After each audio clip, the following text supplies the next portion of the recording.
Hey everybody, welcome back for another great episode of the Patty G Show. We are back with a very special guest, Chris of CSC Customs, the man, the myth, the legend, the one behind the lifted trucks. Chris with CSC sat in the studio and we talked about essentially something that I've been doing since I was a kid and have a great passion for, and that is the automotive industry and cars, the accessory business, the lift business, the modification business. You name it, we talked about it. It's a really great time. Looking forward to it. So enjoy the episode. But before we get to that, give a big, wonderful shout out and thank you to the amazing folks that bring you this show each and every week. Falaya Real Estate, Lake Men's Health Center, Horizon Financial Group, and Gage. Without further ado, enjoy the show. Yeah, most of my vehicles that I buy, let's see, what month is this? This is July, and today I just bought my 17th vehicle this year. Was that the bus? No, the bus. I'm going to end up with a divorce over that bus. I bought a 24 Yukon Denali. Okay. Yeah. I just, I buy them, fix them up, and sell them. Well, so is that kind of like how CSC got started in a way, was just buying cars and fixing them up and selling them? So when I was 18 years old, I worked offshore, and I ended up getting hurt out there. It was kind of a family business that I worked for, so they put me up in a hotel the weeks that I was supposed to be at work. I did a ton of training for safety stuff, and by the time I was able to go back to work, I couldn't pass a physical. So the only other thing I knew, only other passion I had was automotive, customizing vehicles. They're a little different now. I was buying $200 cars then and fixing them up now, So the CSC thing, I was accessories manager for a local dealership, and I would go home every evening complaining that there was not a place that, could get stuff done. In the dealership world, we survived off surveys.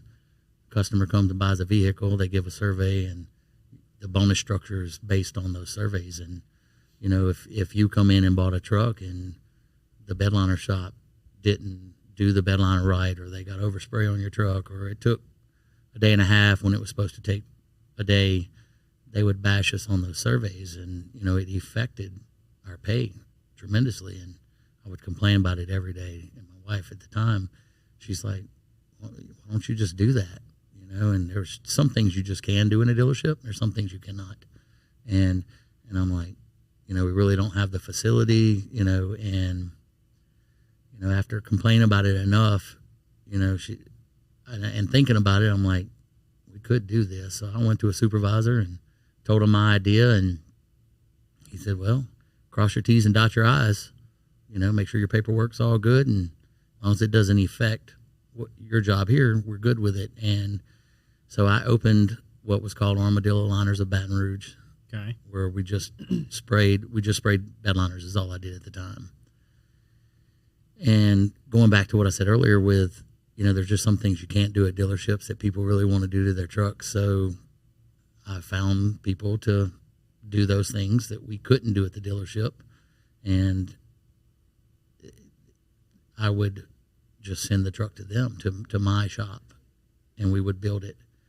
About a year into it, one of my competitors found out that I owned it, and I was scared he was going to go to the owner. So I went to my supervisor and I told him what happened, and he's like, "Man, we need to tell him. He doesn't need to hear it from somebody else." So I sat down with him and told him, and then about a year and a half later, I ended up changing it from Armadillo Liners of Baton Rouge to CSC Customs.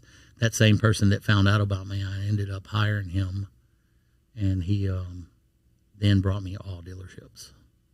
Okay, so you started with the simple dealership modifications. Correct. Okay, and so you were doing bed liners and mud guards, side steps. So at the dealership, we did 99% of that. Okay. It was the performance stuff that we just couldn't put the dealership name on, bed liners, window tint, things like that. When I started, it was just strictly bed liners. I was in a little shotgun shop in the industrial plex, and if I sprayed 2 liners a day, I was happy. Wow. Now I spray 9 liners a day. Now, today? 5 to 9 liners a day, every day. Yep. So spraying the liners kind of got your feet in the door, I guess, with the dealers. Yeah, so, I come to this town about, I come to this town 30 years ago, and I just recently acquired the building that I started in Gonzales. Okay. It used to be a place called Custom Tent, and I worked for a competitor of his, and he wanted to bring in car stereo into his business, and I started there and put car stereo there, and the very first set of wheels I ever sold was in that building in Gonzales. And then the building became available about November, and I reached out to the owner, and we struck a deal, and so I just made a full circle. I was about to say, was it a nostalgia purchase, or was it you were looking to go to Gonzales anyways?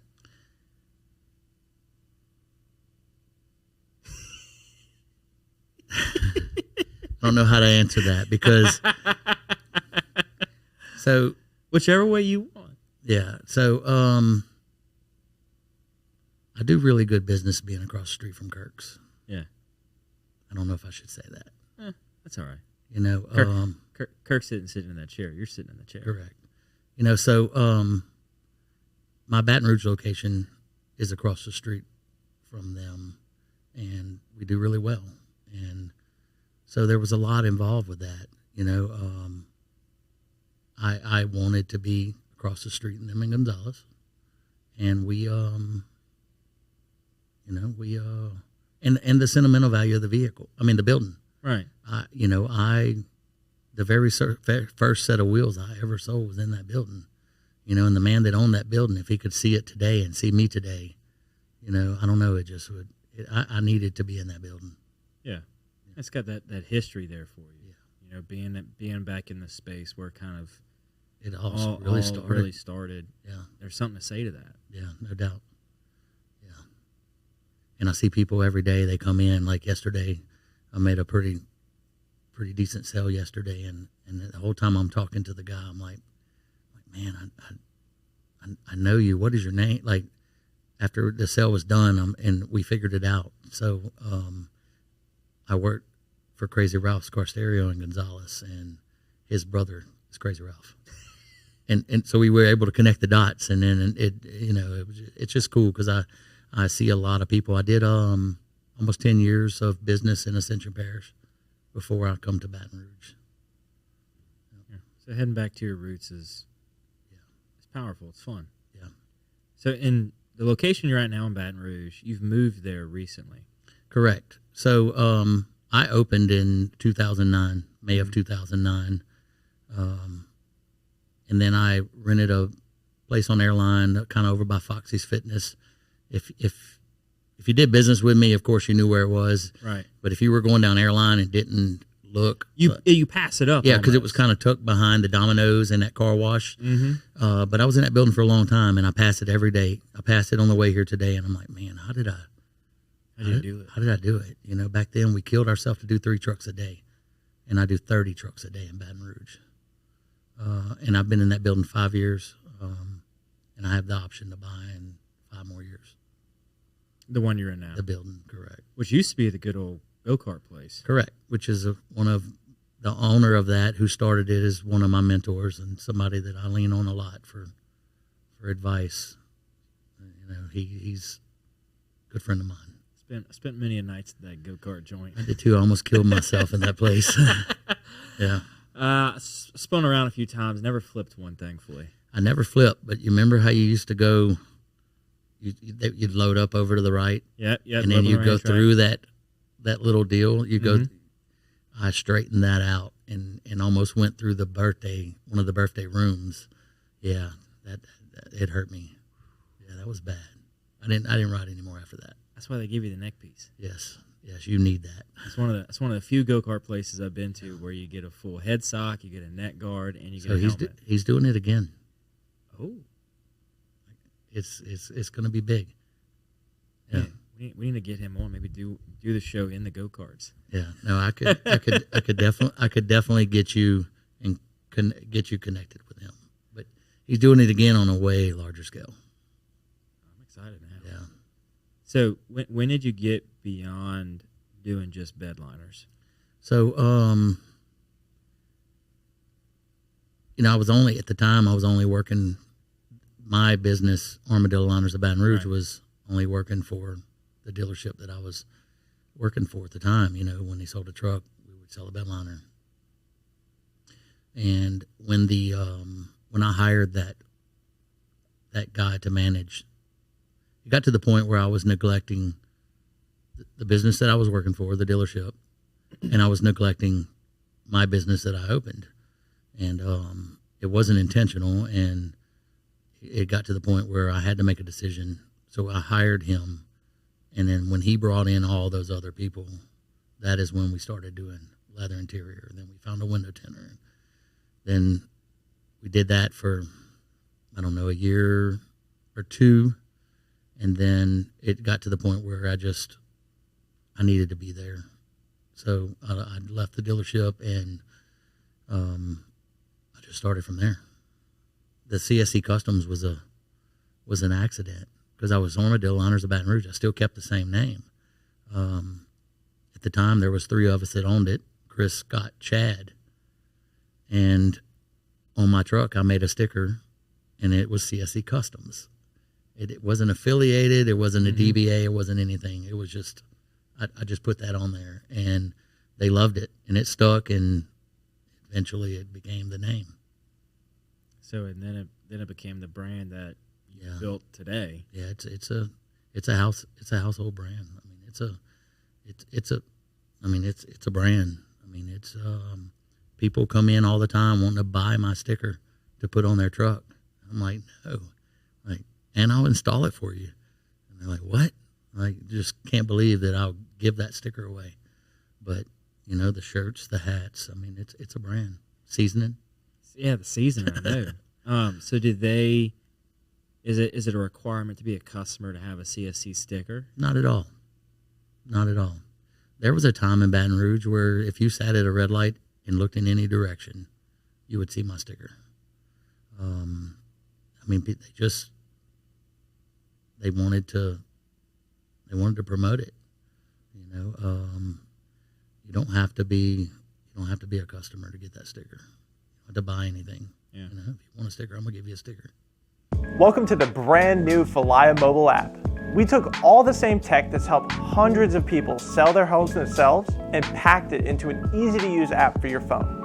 When you download the Falia mobile app on either the Apple or Android App Store, you'll immediately be able to see the power of this game-changing tool. From the seller's dashboard, you can navigate to all the information that you need. We intentionally separated everything into key groups, such as tasks to be completed, buyer leads for your listing, and contact information for everyone involved through closing. When you get an offer on your property, you can simply review and respond all within the app. No matter where you are in the world, you'll be able to monitor everything that's going on with your property from listed to sold. It's truly the power of Falia in the palm of your hand. Download the app and see for yourself. Falia, it's real estate reimagined. Well, and now you've developed into building some pretty incredible vehicles. Yes. I mean, I drove by your store the other day, and you got a tall boy in the front. I do. Yeah. So are you talking about the police car? Or yeah. So yeah, it's a very special build for me. Okay. We're rolling up on I hate to even call it an anniversary, but on the 17th of this month is when all those deputies was ambushed. And I bought the police car, and I didn't know what I was going to do with it.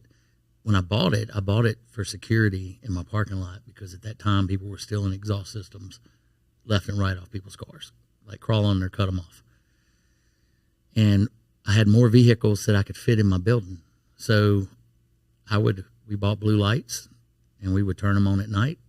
And when we get there in the morning, we'd turn the lights off, and we'd move the car to here. We'd move it over there, and it deterred those people. I never lost an exhaust system in my business.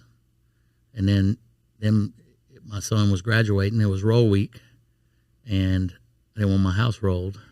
So, So you parked it. I brought it home, parked it in my driveway, turned the lights on, and my house did not get rolled for my son's graduation or my daughter that just graduated.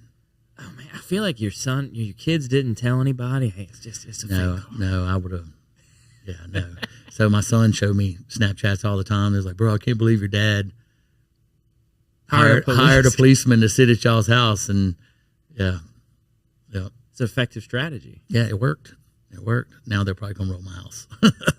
Yeah, I say now everybody knows that they know the what's up and the trick. Yeah. So after I was done with it, I was really done with it, and it was kind of at first it was just a joke. Like I was like, man, I think we're gonna lift this thing and make it 4-wheel drive, and then I realized the day that I said that was on the 17th. It was actually the day, it was the anniversary of those guys 2 years ago. So I was like, man, we're going to do this. So basically got out the pen and paper and just started working some ideas. And now today it's definitely, it's a monument. I mean, it's beautiful. There's a lot to it. I'm actually going to have it on display at the store where it all happened on the 17th. Okay. Yeah, we're going to set it up there. That's awesome. Man. Yeah. It's wrapped. The deputies that passed away are all named on it. The ones that made it are named on it. I'm really good friends with one of the deputies that did not pass away, and really good friends with the wife to one of them that passed away. And it's a beautiful piece. Yeah. And so you kind of mentioned you've kind of done that a few times. You've had some big builds that have been close, near, and dear to you. Yeah. What are some other projects you've had over the years? So I'm gonna say I'm good friends with Shaquille O'Neal, as much as a Baton Rouge business owner can be friends with a celebrity like that. It's I do a lot of work for him. I have a build that we're doing right now for him. He'll call me on Father's Day and tell me Happy Father's Day, and call and talk to my son, and so we build I build high water vehicles to help, and we helped in our flood here. We built one and took to the Texas when they flooded a few years ago. I don't know. We built some cool stuff. Yeah, no, I think it's fascinating because to me you're not just building. I mean, you have your everyday customers that come in and say, "Hey, Yes. can I get a lift kit, some tires, and some simple stuff?" Yeah.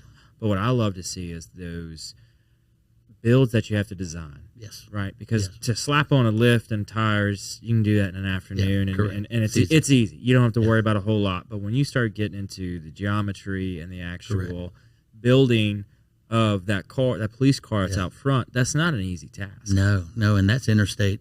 Like I can ride that interstate speeds. Yeah, okay, and it's street legal, technically.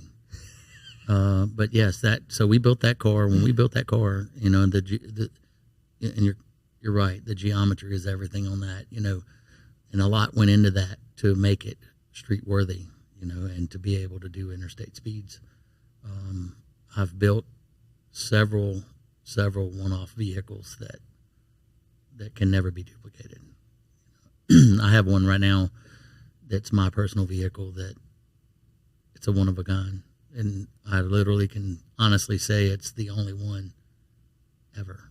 It's never been done before, the things that I've done to this. Can we get into some details of what's in that car? So it's a 2015 Chevy 3500 dually that I converted to a 2024 5500. Okay. Custom bed, custom steps, complete custom interior, custom audio, and then we're now doing a 14-inch lift similar to what's on the cop car. And we're going to be running 44-inch tall tires on it. But everything done to that truck most everything that's done to that truck has never been done before. Nobody's ever done that conversion. I bought one and hated the ride on it. So I bought a 3500 and converted it so I can have my good ride. Yeah. And and we'll be finished with it. We started the suspension today. I think we're going to be about 2-3 weeks on the suspension, and then from there, it'll go to the SEMA show this year. Okay. Yeah, so that's a SEMA build, and the build that I'm doing for Shaq right now is also going to go to SEMA as well. So let's talk a little bit about SEMA for those that may not be aware. Like what is SEMA? What has been your involvement over the years with it? Because it's like what I've seen and what I've kind of followed along the years is like this show to be at to showcase your work. Correct. It's the holy grail of car shows. If you make it to SEMA, you've made it to the top. Is it a selection process? It is. It's a lot to it. So it's even more now. A selection deal, it's not easy to get in there. There's a lot of footwork that has to be done, renderings, things like that, sponsors. I've built several SEMA vehicles, but the two that we're bringing this year is going to be top notch. So what was your first SEMA build? The first SEMA build I actually did for one of my one of my suppliers, which that says a lot. When you have a manufacturer that reaches out to you and wants you to build their SEMA truck. And so we took that job on. That was in 2014. 2014, we built that. It was a Ram 2500. And then I've built two more since then. For the same supplier? No, that was the first time for that supplier. And then two for individuals that were sending there. So, like, outside of Shaq, I know he's big into his custom cars, and he's been on a few different car shows of him getting custom builds and everything. But have you had people come up to you and say, I've got this concept that I want you to build out, and then you spec it, or do you just have people come in? Honestly, more than you could imagine. People come in every day with their dream and their idea, and some of them come in very prepared and really has it laid out. And then some people come in just needing the knowledge and kind of where to start. So, we'll sit down with them, hear it all out, and then just go from there, and put together a package, a starting package, I guess you could say. And then from there, we just start lining it up. But yeah, we have done a lot of that. Yeah, because customizing cars can get away from you quick. Yes. My wife just brought it to my attention where I'm at on my truck right now. And she asked me the other day, she said, do you have any idea how much you've spent on this truck? And I said, not really. I was like, it can get away from you. Yeah, I don't want to know, It's bad. But it's that people see vehicles and they see it as a place to get from point A to point B for the most part, right? Yeah. But you've got, when you actually start working on the car and you start figuring things out from the mechanics to the geometry and everything, it's almost like you're sculpting an art piece. Or you can. I agree. So a lot of what we do is, like you said earlier, it's just, I'm going to call it the cookie cutter, bolt on stuff. We do a lot of necessity stuff that a lot of people don't realize. My customers, when they become customers, they become my friends. Mm-hmm. Most of my customers have my cell phone number, and so I don't just build trucks. I mean, there's nothing really we don't do. Nothing. I mean, if you have something you need done to a vehicle, we can do it. This episode is proudly presented by Gage.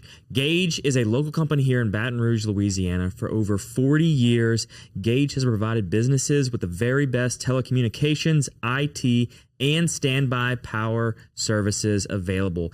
Gage has a variety of services, including Gage Cloud Voice. It is the last phone system your business will ever need. You need to give your business the ability to be accessible anytime, anywhere, and with Gage's cloud-based phone system, you'll be able to accomplish just that. Not only do they have Gage Cloud Voice, they have fully managed IT services that are proactive network monitoring, 24/7, 365, help desk, business, content continuity, they are there for you. What you're also going to need is some cybersecurity. Gage is there to safeguard your business from potential cyber threats, even when you aren't aware they exist. Gage also is power and leaders in standby generators. They are the #1 Cummins dealer on the Gulf Coast and provide generators to homes and businesses of any size so you can keep life going. Gage, better connected, a proud sponsor of the Patty G Show. Have you ever had a project that you had to turn down because you couldn't do it for time? I mean, time is one thing, but like from a just sheer what they were asking for. So I would say yes to that, because the biggest downfall that we had was our facility. So before I moved into this building, it was 31,000 square foot when we bought it, when we acquired it, and I added another 4,500 square foot to it. And, we went from doing 3 trucks a day to 30 trucks a day. So back then I didn't have the facility. We killed ourselves to do 3. So there was a lot I couldn't do back then that we can definitely do now. We had the opportunity. We were entertained for a reality show. I was about to get there. Yeah, we were entertained for a reality show. It was right when, the Orange County Choppers and all that was slinging chairs through windows. And so at the time they wanted to, they just wanted more than what I was willing to put out there. So how much of it did they want to script? A lot of it was scripted. Okay. Yeah, I would say probably, I mean, it was all pretty much going to be scripted. Okay. So we turned it down, and we were re-entertained again. And I think that at the time it was the facility. Again, that facility was our biggest holdback, for a long time. And once we moved into this bigger building, I reached back out to those people, and they actually did a pre-recording and come in, and we just never really could connect the dots and make it work. But it may come one day. Well, I was about to say, have you thought about doing more like a YouTube channel? So I have been asked about that. There is some things in the works that we're working on that I think is going to definitely get us to that next level for sure.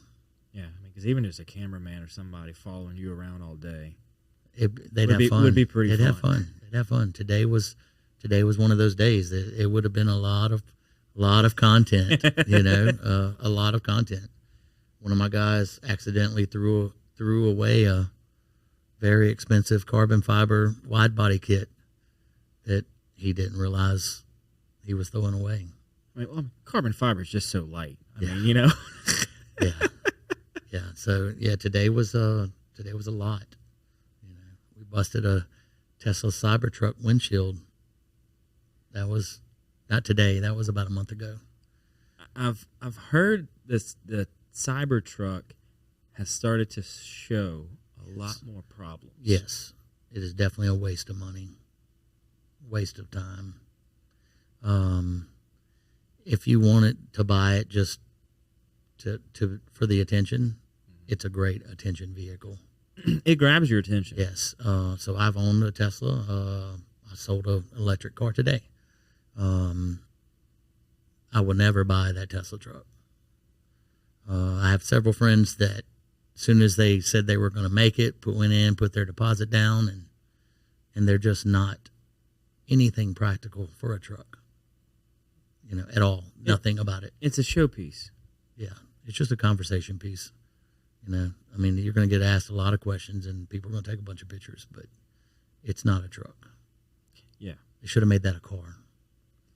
If it had been a car, it'd probably be cool, but it's not a truck at all.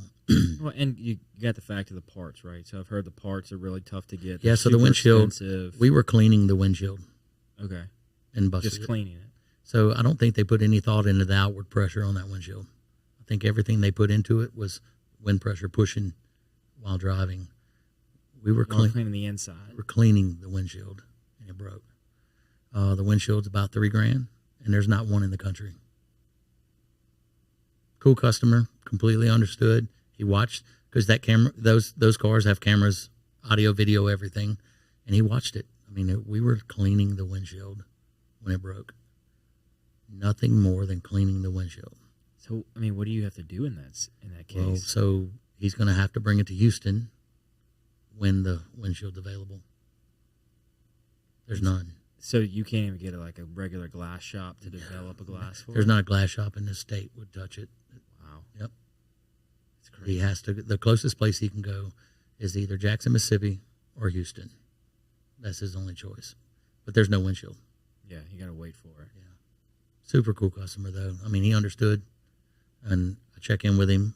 You know, we're going to pay for the windshield, and I won't ever do it. He won't ever touch a Cybertruck. I won't ever touch another Cybertruck.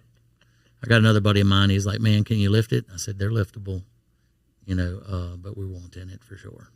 That's insane. Yep. Yeah, and I think the YouTube piece, especially in the automotive world, has so much weight to it.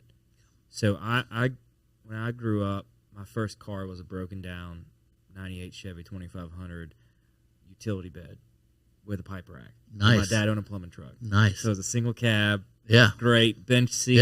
Yeah. And he said, you get it running, it's yours. Mm-hmm. So I said, perfect. Challenge accepted. Yeah. He said the motor runs, but the wheels are locked up.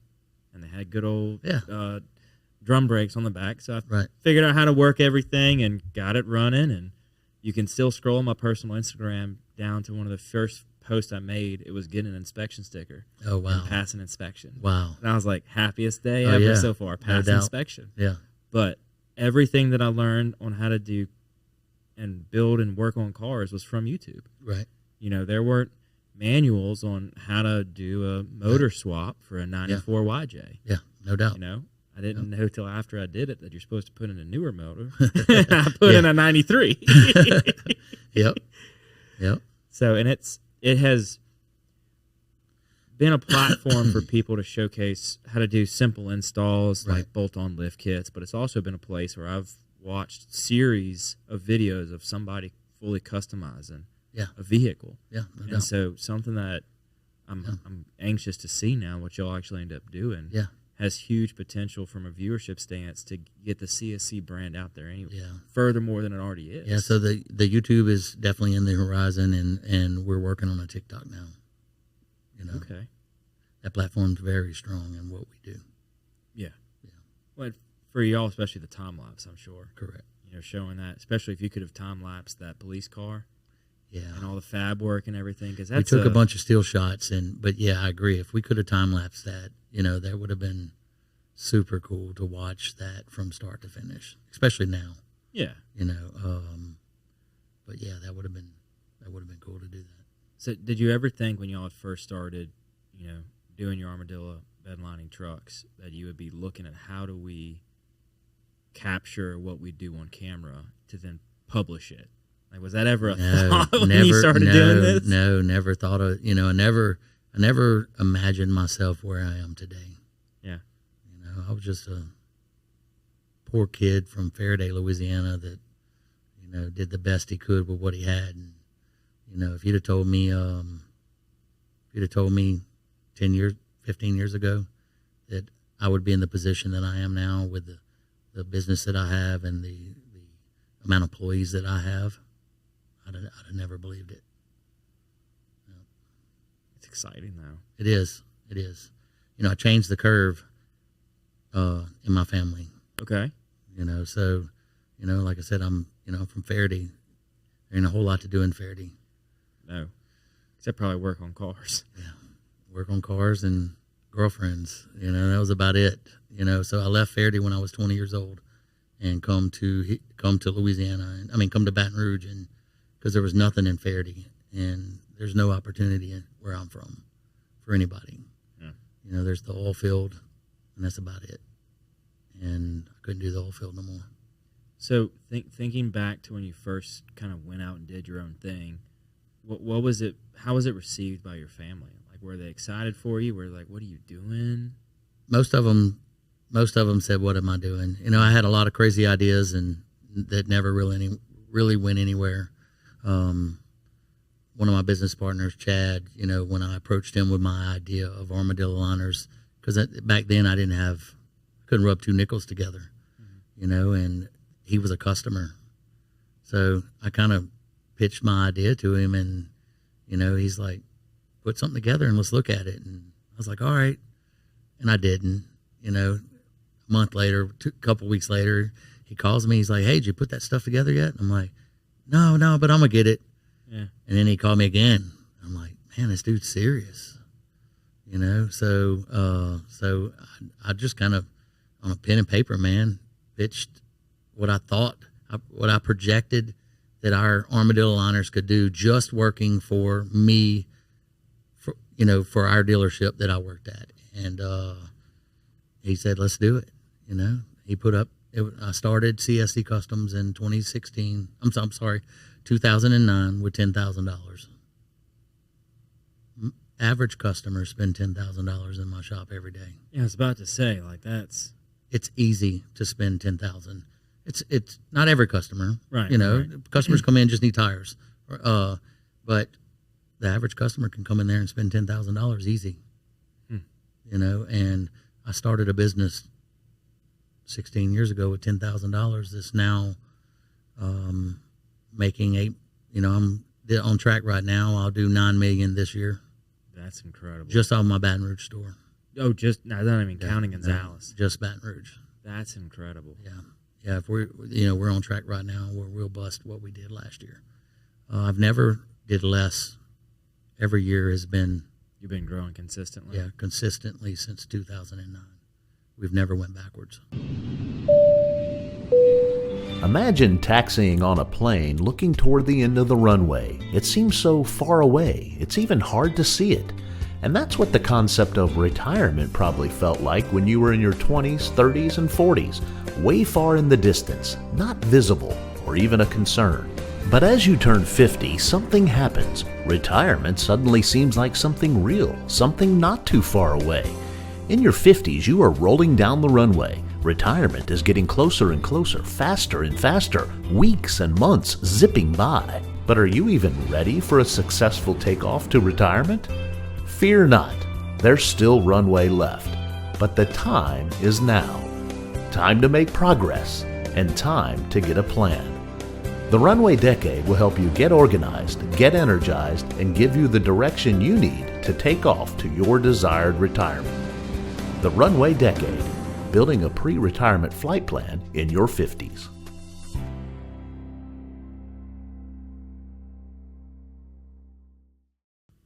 And do you see that more as a trend of people getting more and more into customization of cars, or is that just are you seeing more customizing come across your customers, or are they just wanting the same standard stuff? I mean, a lot of it is the same standard stuff. I still cater dealerships. It's still a really good revenue for my company. We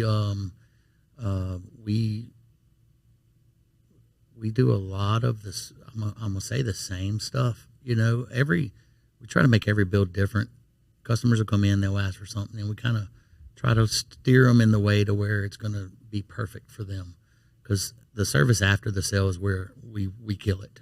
Okay. I don't care. If you come in today and you tell me, Chris, y'all lifted my truck a month ago, 2 years ago, whatever, and I'm having an issue, I will stop the world to fix your truck if you have an issue with that truck.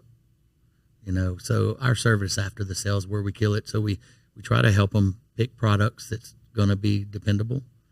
And, we have a really good reputation for that, and doing it right the first time, so we've been very lucky. That's one thing it took me the hard lesson to learn when working on vehicles, is to do it right the first time. Yes. And spend the money. Yes. Instead of finding the cheap way out. Yes. The cheaper way, it usually ends up being the more expensive way. Yeah. So, you mentioned earlier the YouTube. So YouTube is a double-edged sword for us because, I jokingly say, when a customer's like, man, do you think I can install this? And I tell everybody the same exact thing every time. I said, sure you can. You can read and you have tools. Mm-hmm. You can do any of that. The problem today with going back on the YouTube thing is they'll go on YouTube and they watch this, or they'll go to Instagram and they'll see this and then they try it. They don't pick the correct product or the right offset or the right, there's so much more to it than just slapping a bunch of stuff on your truck. And especially when you get to a certain height, right? Correct. So, and then you've got the budget lifts Yes. that are now trying to be so popular because people are wanting to spend $300-400 Yes. and do a budget lift. And it's just coming into a spacer on existing parts. Yes. And it's a headache. So we really try to not do that. Right. When we first started, we didn't know any better. I'm going to say we didn't know any better. We didn't, we kind of just learned as we went. I was a bedliner shop, and I've been lowriders my whole life. I was about to say, you pulled up in a lowrider today. Yeah. My wife doesn't know that I lowered that car. Never mind. It's not a lowrider. Let me correct myself. No, it's okay. We'll edit that out, Jay. It's okay. She saw it yesterday. She said, "What did you do to your car?" And I'm like, "What?" And she's like, "Did you change the wheels?" I'm like, "No, I didn't change nothing." I know. And I really didn't change the wheels. I know you didn't change the wheels. As soon as you pulled up, I was like, "That's the first time I seen one of those cars look like." I was like, "It looks good." Yeah, I love that car. I've been lowriders my whole life, and I was driving a lowered truck to work every day when I worked for that dealership, and I accidentally fell into the four-wheel drive world. I didn't know anything about the four-wheel drive stuff in 2010, other than the few things that I was doing at the dealership that I worked for. Right.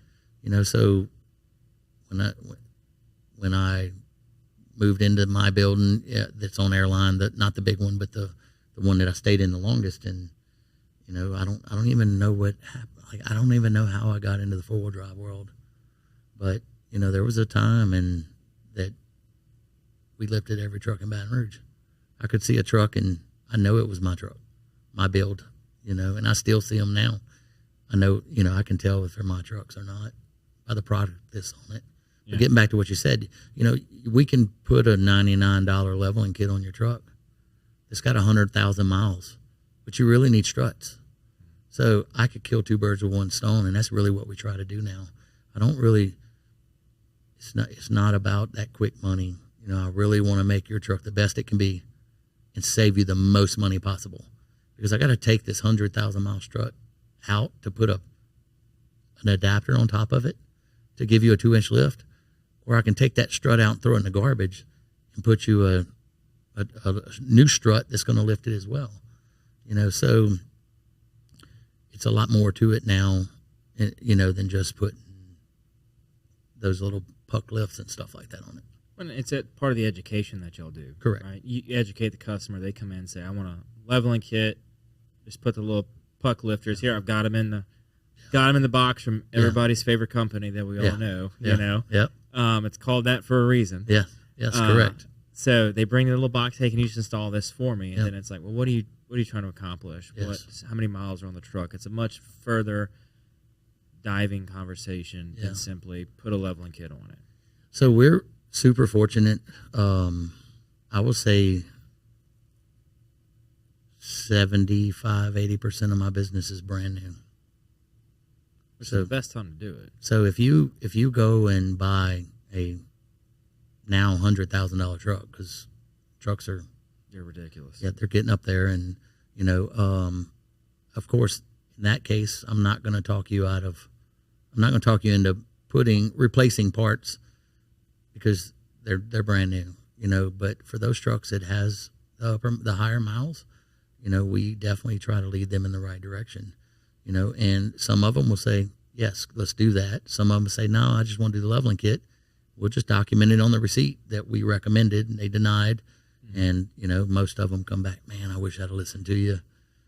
So, yeah. Yeah. But the knowledge, the sales staff that I have at both locations, that, I need to really add up the amount of years of experience that I have just in one of my stores, in Baton Rouge. I have over 100 years of experience if you combine them all together. Right. My sales staff at both my locations, I don't want to toot my own horn, but man, I tell you, I have a very blessed business and I have a very strong staff. Yeah. Front and back. And it's knowing the products. Yes. It's knowing how to talk to the customer and figure out what's the main thing you're trying to accomplish here. And I'm not just going to try and sell you something. I Correct. want to make sure we're solving Correct. the problem Correct. and giving you the end product that you're going to have. Correct. And they know that, and they know they can trust us. We're not going to, we're not going to sugarcoat anything. If there's a problem, we're going to talk about it. If we make a mistake, we honor it. So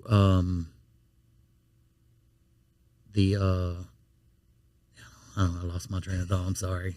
No, it's the open and honesty with the customers, Yeah. and it's accepting that you're going to make mistakes. It Yeah. happens. Oh yeah, Nobody's perfect. We're human. I mean, we make mistakes. I mean, we threw away You threw away a very expensive body kit for a Tesla today, or not today, but we figured out where it went today. We make mistakes. I bought that woman another wide body kit. Yeah. We've scratched a fender, we fix it. We scratch a wheel, we fix it.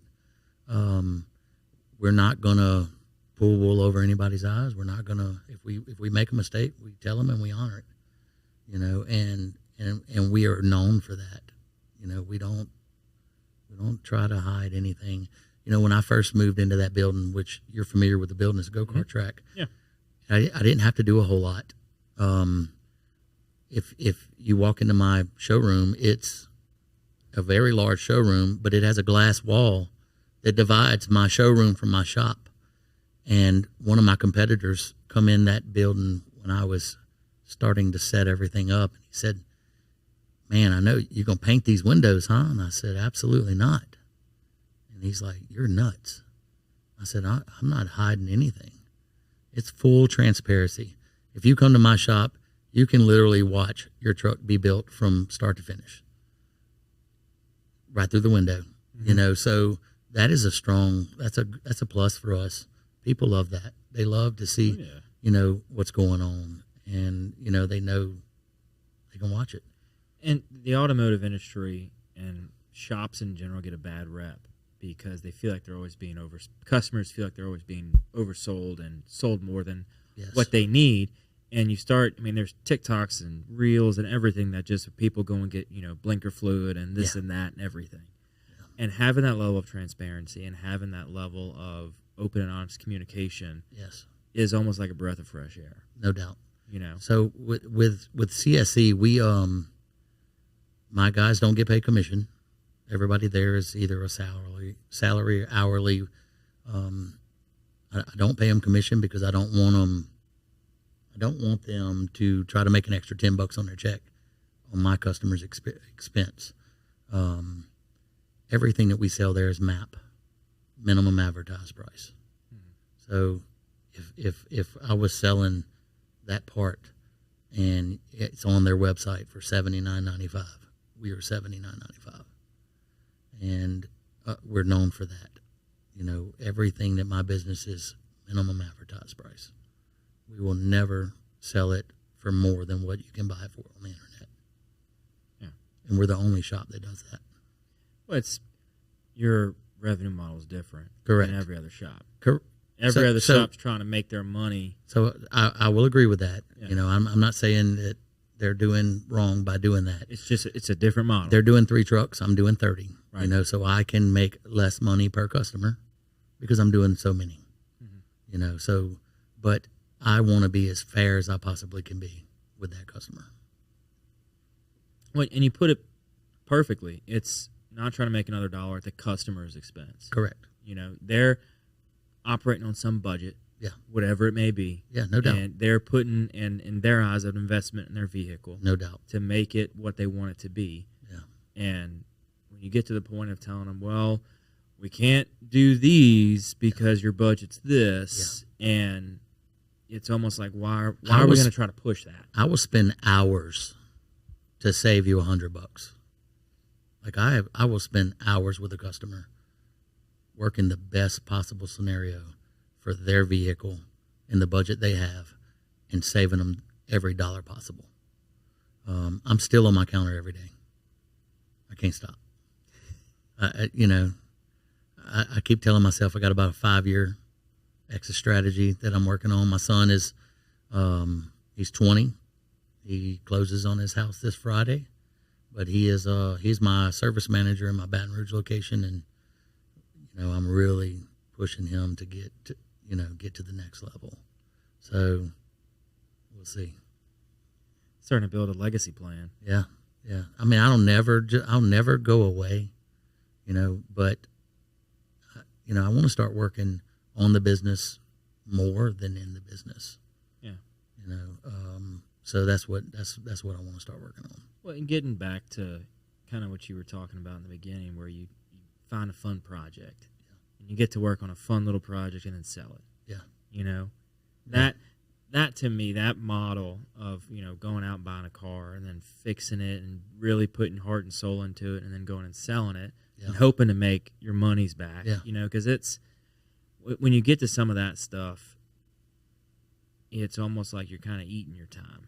Yeah. And you're really just hoping to turn a profit on the overall project, and you're doing it out of passion. Yeah.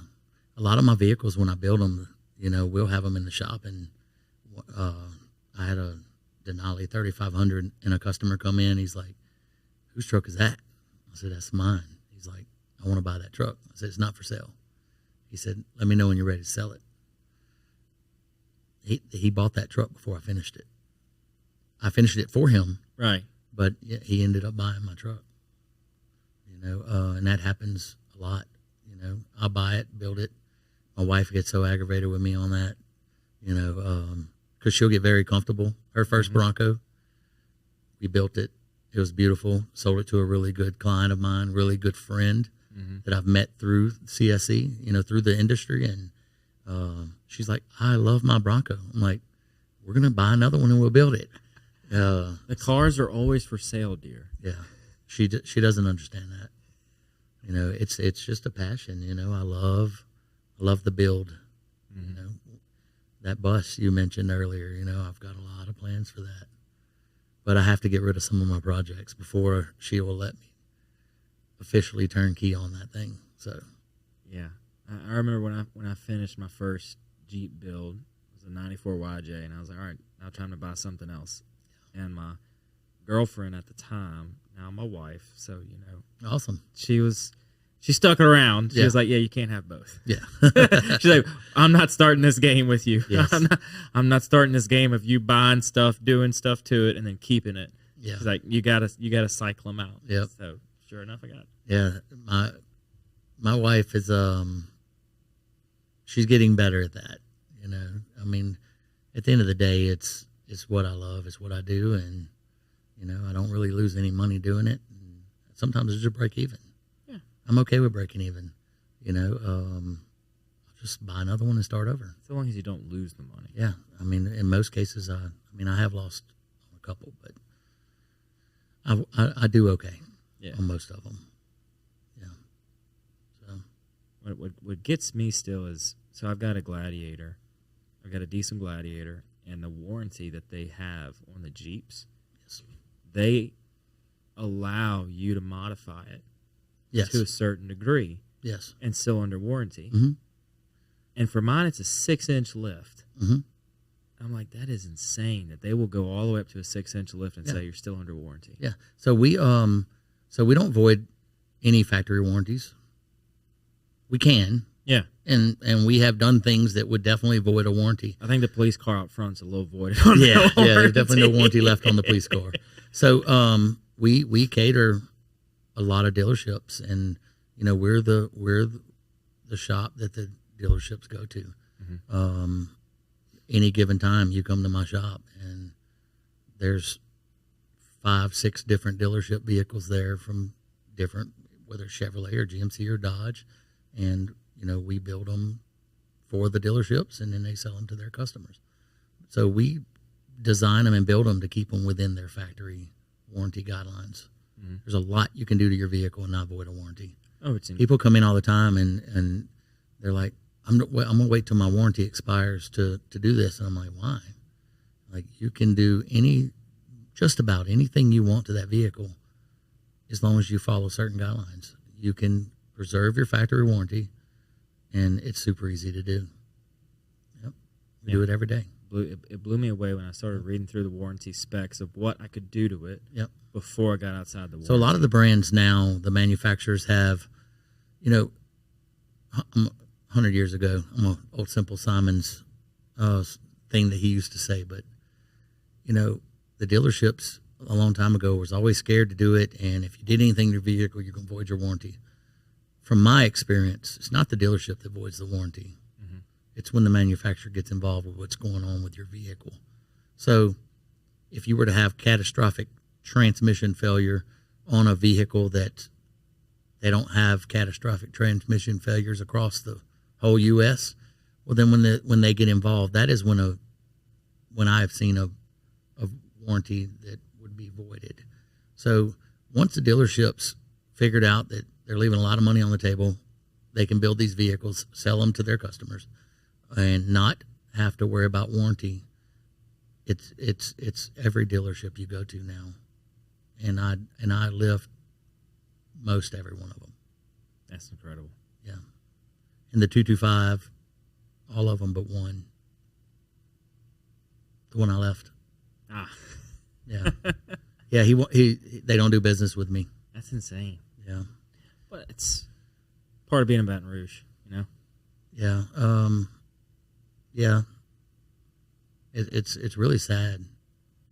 It is. I have had employees leave me to go and try to do stuff on their own. Some of them are doing really well with what they went to go do. Most of them come back. It didn't work out. I've never shunned somebody or was mad that they left me. Did it hurt that they left at the time they did? Sure. I mean, I probably had a couple that, it sucked to lose that guy. But, I mean, I'll shake your hand if you're going to be brave enough to jump out there, especially like I did. Right. Because I was 6 figures at the dealership I worked at selling accessories from 7 to 6. And got to go home and didn't have a worry in the world. Just go to bed, get back up and do it again the next day. And I jumped out there and did it with $10,000. Thank you to our wonderful sponsor, Lake Men's Health Center with Our Lady of the Lake Physicians Group. Guys, I know it's tough to get out and go to the doctor. I know it's challenging to find time in our busy days, but I promise you, signing up to be a part of this group with Dr. Curtis Chastain and Dr. Tyler Boudreau, you won't regret it for several reasons, but most of those being the fact of the time it saves, where you're able to get in on the same day, get that appointment done, and spend that time you need to talk with them about what your health goals and concerns are, as well as ensuring that the financial investments you have, you will be able to live out and see those come to fruition. So if you're an investing guy, you know all about and planning for the future and investing in the future. There's no other more important thing to invest in than your health. Make sure you go check them out, Our Lady of the Lake Physicians Group Men's Health Center, and tell them Patty G sent you.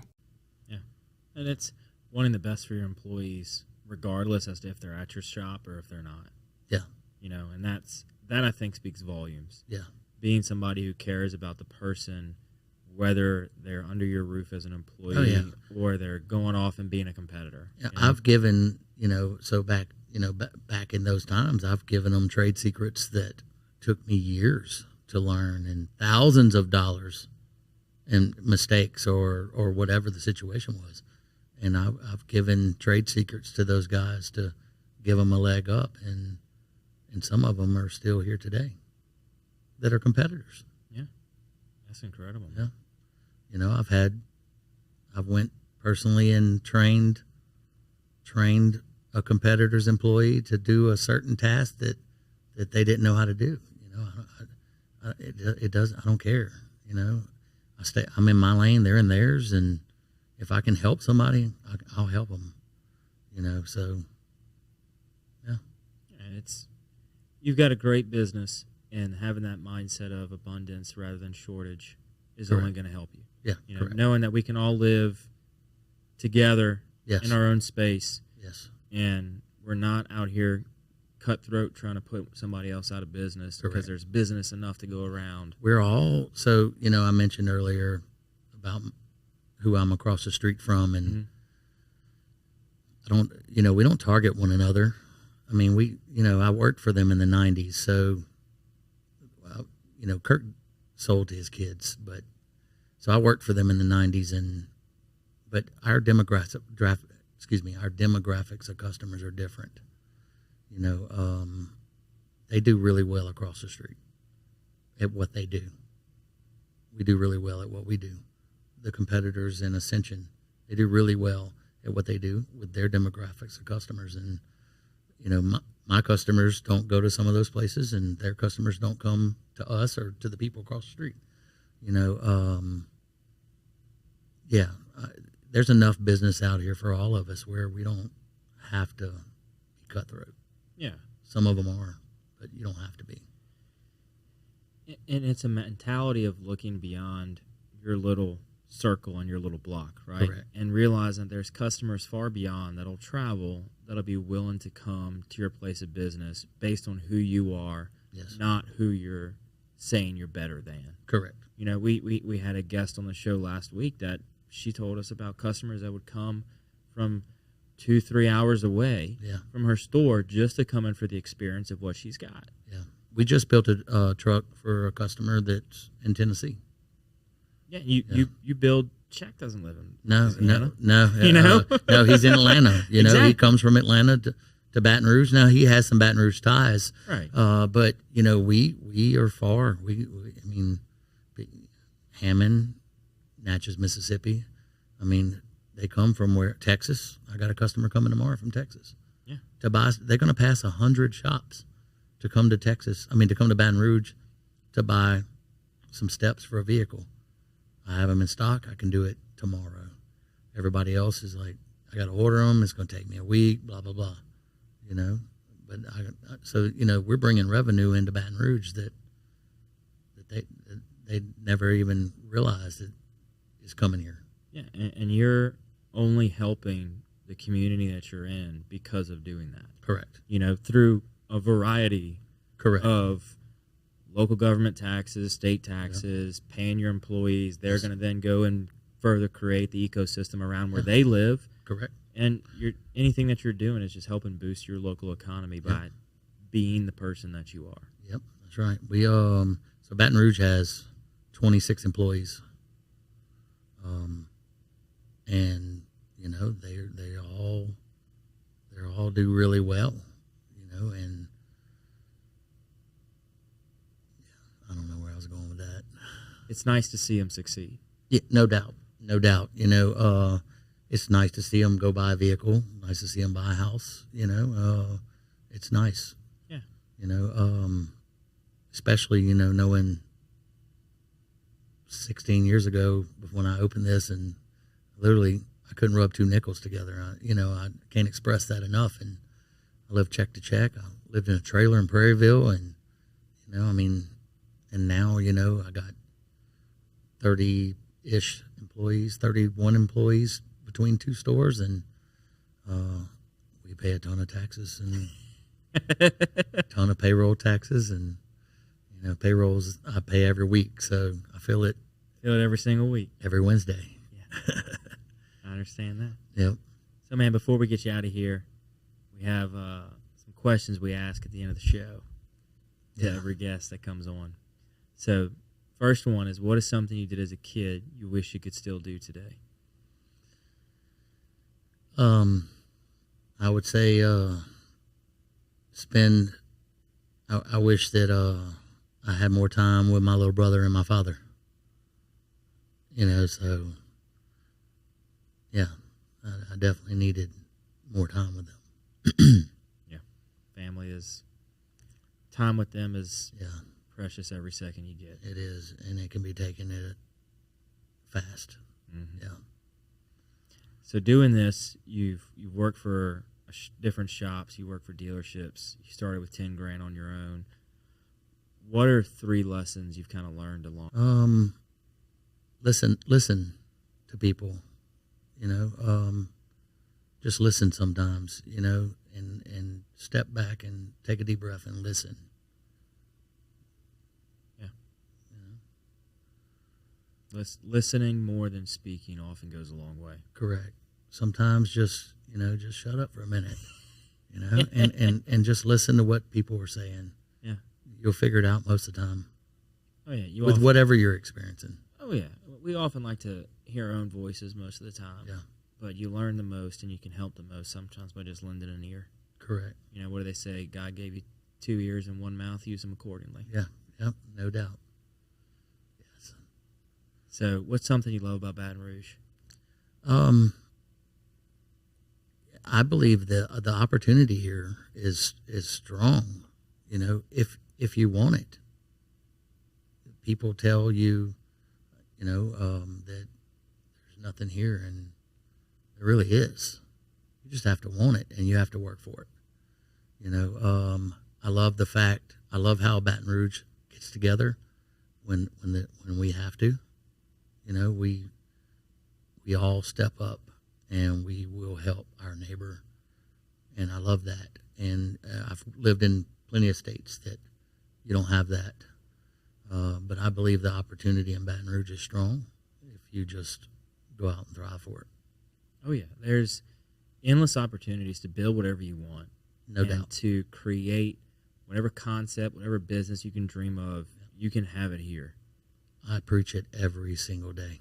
Yeah, like anytime you leave and you go to a different city, you've got to recreate yourself. You have to reestablish your connections, and you're starting from scratch. Yep. If you're here and you're in the community and you're involved from day one, it's a whole lot easier to call up somebody you already know and say, oh, I need to talk to this person, and this person, and now you're light years ahead. People call me every day. It doesn't matter what they need. Hey, who would you call for this? Where do you go for this? And it's so easy. I mean, there's nothing that you can't have or do in Baton Rouge. Oh, yeah. Everybody is 2 connections away. Yeah. Maybe 3. Yeah. But you can just about get in touch with anybody you need from 2 connections. Ain't no doubt. Easy. No doubt. Easy. Anything you need in this town. Yeah. It's impressed me every day that I'm here, just how easy it is to get a hold of people. So I agree with that. When I opened in 2009. That was the beginning of our recession. Yeah. I would argue with whoever. Baton Rouge never felt a recession. People thought I was crazy to open a business in Baton Rouge in 2009 that's selling accessories. Mm-hmm. They're like, dude, we're in the middle of a recession. What are you doing? Baton Rouge was never affected. I feel like that. Maybe I'm wrong. But in my industry and what I do, it didn't affect us. Baton Rouge was strong. Oh, yeah. And I do believe that I don't know that it would have been as easy if I'd have been in another state. You get hit harder quicker in a bigger city because people they're not as loyal. Yes. They're not as loyal. They don't have that connection. Yes. People have a connection to you. They know the company. They know the brand. That's right. You don't have to be in the room with them for them to know that CSC Customs is a reliable company. Correct. Because you've built it to what it is. Correct. If you're in a insert big city here, you're just another shop. Yeah, that's right. You're just another shop that is going to take advantage of me. Yeah. And try to oversell me on some shocks. Yes, that's right. Yeah. Yep. So Baton Rouge has a special place for everybody, and there's plenty to go around. Correct. So, no man, doubt. For the final question, what can I do to help you? I don't know. Send me some business. Pray for me. I can do both. Yeah. Yeah. Yep. We all need prayers. Yeah, no doubt. No doubt. Well, man, thanks for coming on the show. Yeah. Had a really good time with you. Appreciate you sharing your story, and I'm looking forward to seeing, 3rd, 4th, 5th locations. Yeah. Yeah. We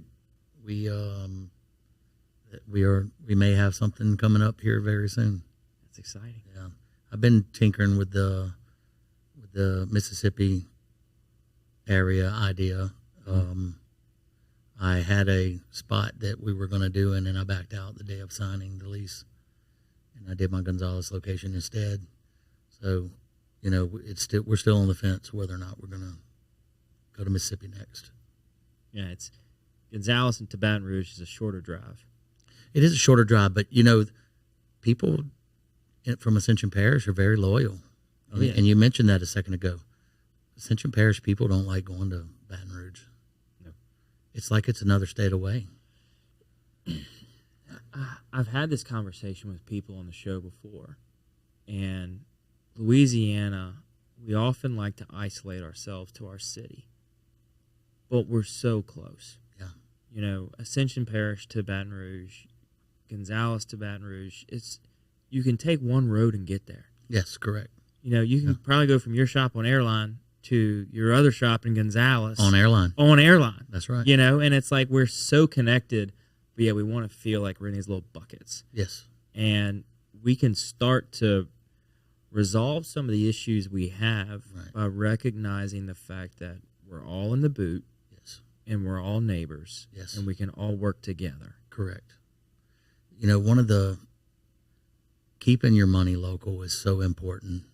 Ascension Parish people believe in that. Mm-hmm. Baton Rouge people believe in that. You know, the big box stores, you know, that's California-based, Atlanta-based, whatever, you know, so important. Do your research on the company that you're doing business with and make sure your money's staying in Louisiana. Yeah. You're having some direct dollars stay through your payroll, through your sales tax, but it's the profits that are leaving. Yes, correct. You know? So here you're going to spend your profits on stuff here. Yes. I do everything in my power to spend my money in this town with the people that do business with me. Oh yeah. If you do business with me, I'm going to do business with you. And it doesn't matter what it is. I start with my customers. When people call me for a recommendation, I start with my customers. And it's so important to keep your money in Louisiana. Amazon, money's not in Louisiana. Nope. Their location's on Florida Boulevard, but that money's not in Louisiana. Yeah. And places like that, and the big box stores that try to come to these towns, and you know, they it affects the infrastructure around here tremendously.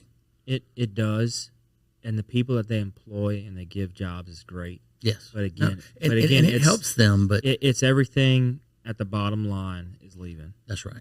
That's the dollars that a local company is going to reinvest here. Correct. And keep spending here. That's right. They're going to send it off to wherever they have to send it off. Right. You know, I tell people I'm locally owned and operated. I'm not from Baton Rouge. I'm from Faraday, Louisiana, but I've been here since I was 20, and I have put a lot into this town and invested in every area that I possibly could. And, man, keeping the money in Baton Rouge is so important. Absolutely. Yes. It keeps everything and Ascension Parish. And Ascension Parish. Yeah, that's right. And maybe a place in Mississippi. And maybe Mississippi. But it's being in the local communities that the shop's in. So I pull a lot from Mississippi. Mississippi comes here. So with that being said, that money's leaving Mississippi and it's coming to Baton Rouge. Right. Or it's coming to Ascension. If I can open this place in Mississippi, I'm going to keep that money in that town. Mm-hmm. It's not going to come here. That money will stay in that town.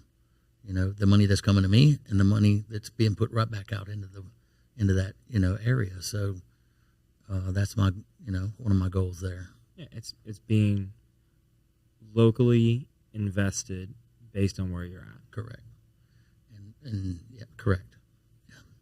So thanks again, man, for coming on the show. Appreciate it. It's great. Yeah, thank you. Absolutely. Yes, definitely. This is a fun time. So it wasn't as bad as what I thought it was. No, absolutely not. It's great. So thank you, everybody else, if you're watching and listening to the show. We appreciate it. We're going to have CSC Customs linked up in the show notes for you to reach out to them with any and all needs and what they can help you with. And you heard it here. They're going to give you the right thing at the right time for the right amount that is within your wheelhouse. So great episode, y'all. Stay tuned for the very next episode of the Patty G Show coming at you next week. We are here each and every week. I'm your host, Patty G, signing out. Y'all have a good one.